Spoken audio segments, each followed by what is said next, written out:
In this video, I'm going to show you how to fade text in Canva. First, add a text to your design. You can do it by going to the text tab on the left side of your screen and click add a text box.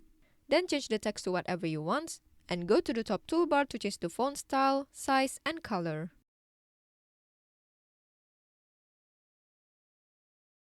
After that, duplicate the text several times and adjust the position to fill the entire background.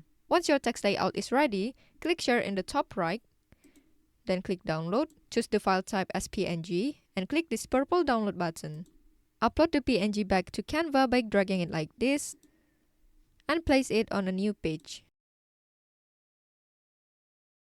Now go to the Apps tab on the left side of your screen, then search for Image Blender. Click this app, click Open, choose Fade, and select Radial. Adjust the slider until the edges of the text start to fade out smoothly. Once you're happy with the result, click Save to save the result. Next, add your main subject or photo. You can do it by choosing the photo from the Elements tab or upload your own file from your computer. For this demonstration, I'm going to use this photo. Use the Background Remover tool in the top toolbar to remove the background. And place the subject right in front of the faded text. To make the photo pop, select the photo, then go to the top toolbar and click this Edit option. Scroll down until you find the Shadow section, click See All, and choose Outline.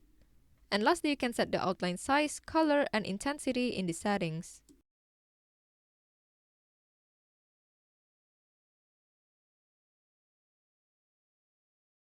So that's how to fade text in Canva. I hope you found this tutorial helpful. Please let me know if you have any questions in the comment section below, and I will try my best to help you out.